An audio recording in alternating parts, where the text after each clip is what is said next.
అరే నన్ను వదిలేండ్రా బాబు, మీకు ముర్రాట్లు ఇచ్చేస్తాను, మీకు దండవరా రే. ఇరికిద్దామని కాదు గోలి, ఈ ఇరకాటం నుంచి బయటపడదామని. అరే అరబుర్రాడు, నువ్వు మాట్లాడకురా, నువ్వు మాట్లాడితే నాకు నచ్చదు.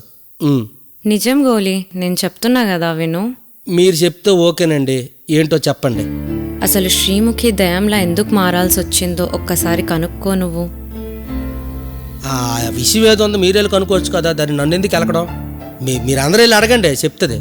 అలా కాదు గోలి, నువ్వే కనుక్కోవాలి. నేను కనుక్కోవాలా? నా వాళ్ళు కాదమ్మా.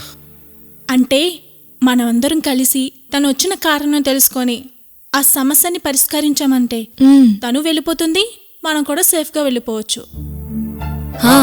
ప్లీజ్ గోలీ, నువ్వే హెల్ప్ చేయాలి. ఒప్పుకో గోలి. ప్లీజ్ గోలి. సరే సరే, మీ జీవితంలో బుర్ర పెట్టి ఏదైనా మంచి ఆలోచన ఆలోచించారంటే అది ఇదేరా. ఒక్క నిమిషం రా. పదా. ప్లీజ్ గోలి. గోలీ వెళ్దాం రా గోలి. సరేలే పదండి, సరేలే పదండి, ఏది జరిగితే అదే జరుగుద్ది.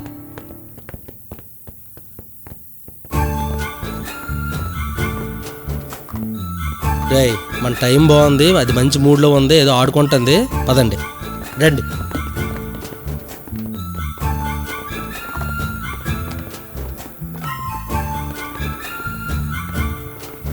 శ్రీముఖి ఆడుకుంటున్నావా? ఆడుక ఆడుక ఆడుక.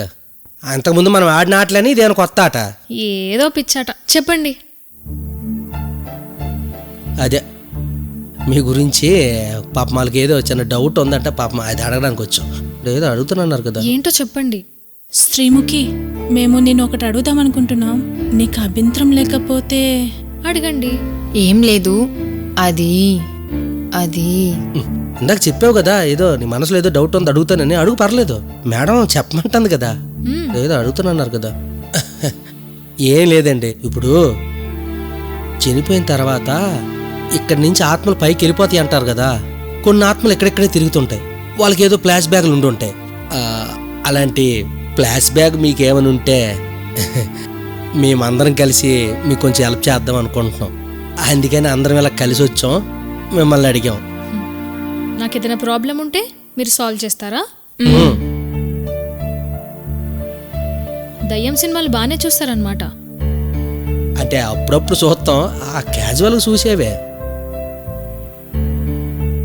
దయ్యంగా నేను చేయలేని పని మనుషులుగా మీరు చేస్తారా? అయినా దయ్యాలకి ఫ్లాష్ బ్యాక్ ఉండాలని రూలేం లేదే. అది కాదు శ్రీముఖి, నీ గురించి మేమంతా తెలుసుకుందాం అనుకుంటున్నాం. అంటే నేను కూడా కొంచెం తెలుసుకుందాం అనుకుంటున్నానండి పర్సనల్గా.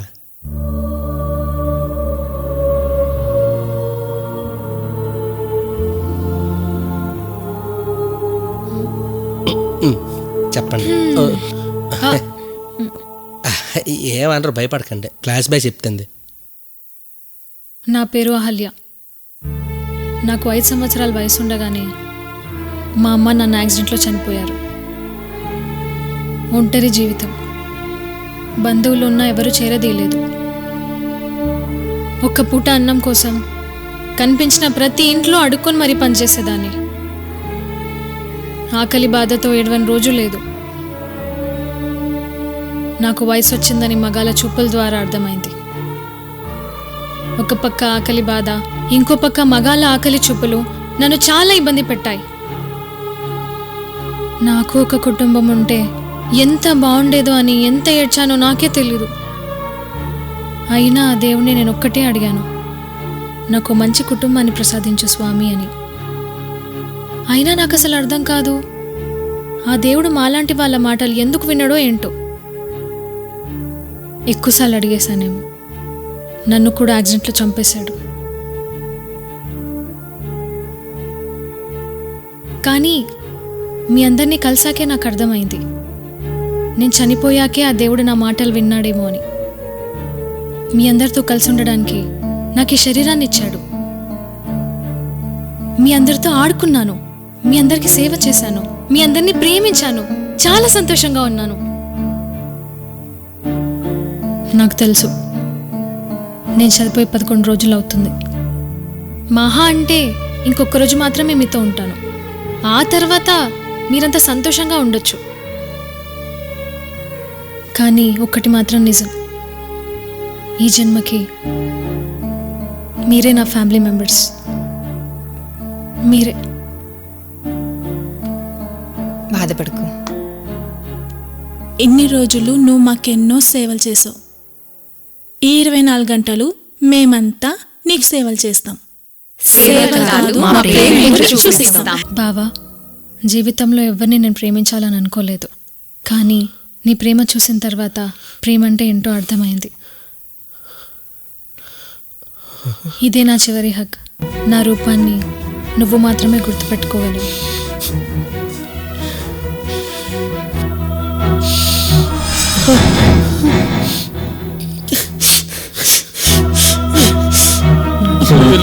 గోలి